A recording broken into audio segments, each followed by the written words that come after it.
welcome you to my YouTube channel Sumant Digital English Tutorial Videos. Dear friends, I am going to upload the central idea of the poem On His Blindness composed by John Milton. This poem has been prescribed for intermediate 12th class students UP board. So let's see the central theme of the poem On His Blindness. On His Blindness, composed by John Milton, is a personal sonnet. John Milton द्वारा रचित on his blindness एक व्यक्तिगत sonnet है. Sonnet, so far as sonnet is concerned, it is a poem of 14 lines with 2 octaves, 3 couplets or 2 sestets. तो sonnet एक 14 line की कविता होती है जिसमें 4 लाइन के 2 पद होते हैं. उन्हें ऑक्टेव कहते हैं क्योंकि वे 8 लाइनें होती हैं. और फिर आगे या तो 2 लाइनों के 3 पद होते हैं या 3 लाइनों के 2 पद होते हैं. तो 2 लाइनों के जो 3 पद होते हैं उन्हें हम कपलेट्स कहते हैं. लेकिन 3 लाइनों के अगर 2 पद होते हैं तो उन्हें हम सेस्टेट कहते हैं. तो इसमें 2 ऑक्टेव और 2 सेस्टेट हैं.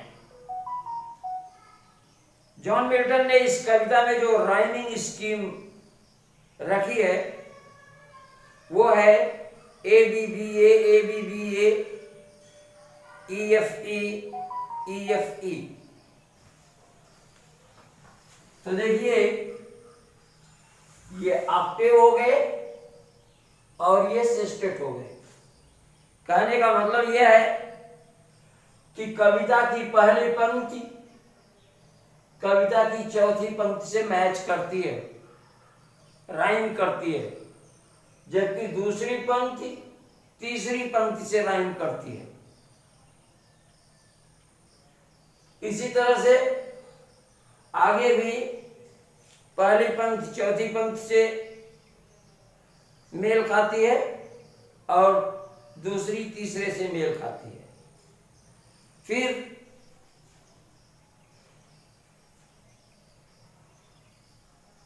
अगली पंक्ति उसके अल्टरनेट वाले ई और ई से मेल खाती है.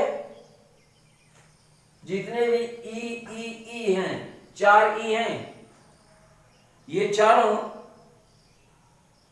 राइम करते हैं और 2 एफ हैं, ये एक दूसरे से राइम करते हैं. तो इसकी ये राइमिंग स्कीम है A B B A E F E. Dear guys, चलिए कविता पे आते हैं. John Milton became completely blind at the age of 44. जब जॉन मिल्टन 44 साल के थे तो वो पूरी तरह से अंधे हो गए थे. The whole world has turned dark for him. पूरी दुनिया उनके लिए स्याह हो गई थी. He was very much sad. वो बहुत ज्यादा दुखी थे. He had a poetic talent. उनके पास कविता करने की प्रतिभा थी. Although he wanted to serve the God with his poetic talent, yet he could not because he was completely blind. यद्यपि वो अपनी प्रतिभा से ईश्वर की सेवा करना चाहते थे लेकिन कर इसलिए नहीं सकते थे क्योंकि वो पूरी तरह से अंधे थे. तो डियर गाइस, उसी समय उनके मन में एक शिकायत उभरी. उन्हें ऐसा लगा कि वो अपनी पोएटिक टैलेंट को यूज करने में अनेबल हैं, इस्तेमाल करने में अक्षम हैं, due to loss of his eyesight, अपनी आंखों की रोशनी चले जाने के कारण वे अपने पोएटिक टैलेंट को यूज करने में अक्षम हैं। उसी समय वो शिकायत करते हैं, he complains that God should not expect any service from him after snatching his eyesight। वो शिकायत करते हैं कि ईश्वर को उनसे किसी सेवा की प्रत्याशा नहीं करनी चाहिए, आंखों की रोशनी ले लेने के बाद ईश्वर को उनसे किसी प्रकार की सेवा की प्रत्याशा नहीं करनी चाहिए। But soon he realizes his mistake। ठीक उसी समय, जिस समय उनके मन में यह विचार आता है, वे अपनी गलती का एहसास करते हैं। He felt that God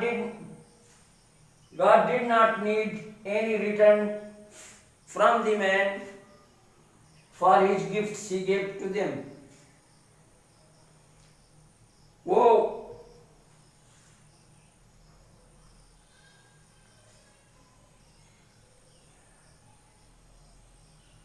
वो महसूस करते हैं कि जो कुछ ईश्वर ने मानवों को दिया है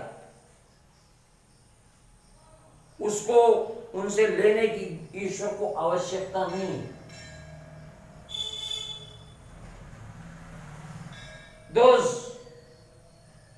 who bear the mild yokes given by the God serve him best। वे लोग जो ईश्वर द्वारा प्रदत्त छोटे छोटे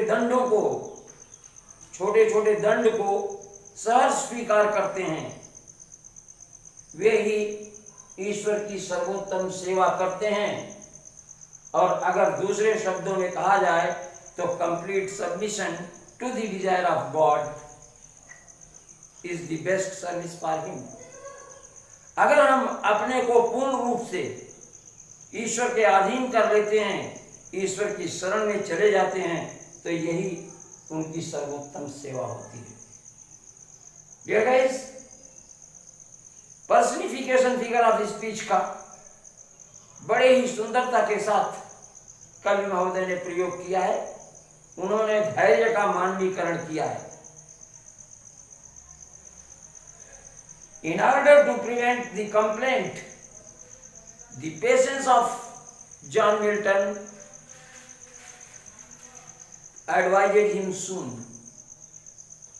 that God did not need any return from the man for the gifts he has given to them।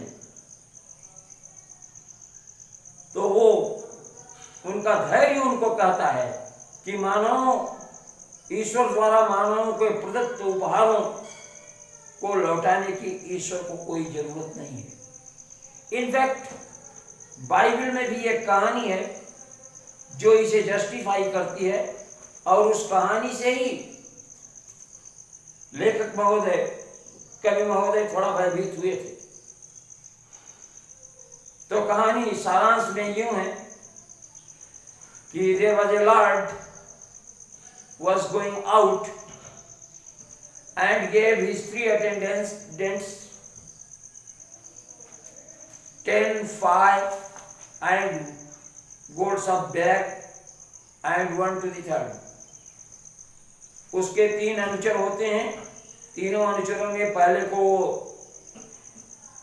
10 bag gold coins देता है, दूसरे को 5 बैग गोल्ड कॉइन्स देता है, और तीसरे को केवल 1 बैग गोल्ड कॉइन देता है। कुछ दिन के बाद जब लॉर्ड वापस आता है तो पहले अटेंडेंट को बुलाता है, तो बताता है कि the gold which you have given to me has been doubled. जो 10 बैग स्वर्ण मुद्राएं आपने मुझे दी थी उसको 2 गुना कर दिया। फिर दूसरे अटेंडेंट को बुलाता है और वो भी बताता है कि he has doubled the gold of bags। उसने भी 5 बैग स्वर्ण मुद्राओं को 10 में कर दिया था। लेकिन जब वो तीसरे को बुलाता है तो तीसरा कहता है कि मुझे तो आपने 1 बैग गोल्ड कॉइन दिया था, उसको मैंने सुरक्षित रखा है ताकि वो किसी तरह से मिस न हो। तो इस पे लॉर्ड उसे बहुत डांट फटकार लगाते हैं कि तुम्हें भी इसको इन्वेस्ट करके डबल करना चाहिए था। तो इसी कहानी को पढ़ने के बाद जॉन मिल्टन को ये लगा कि अब मैं कैसे ईश्वर की सेवा कर सकता हूं जब उन्होंने मेरे आंखों की रोशनी छीन ली। लेकिन उनके धैर्य ने तुरंत उन्हें सही राह दिखाई। तो एक राजा अपने दिए गए उपहारों को दुगना करके वापस चाहता होगा, लेकिन ईश्वर ऐसा नहीं करता है। जो लोग ईश्वर के सामने पूर्ण समर्पण करते हैं वे लोग ही उसके सर्वोत्तम सेवक होते हैं। तो dear guys, I hope that you must have enjoyed this video. Watch this video from top to toe. Thanks for watching. Bye.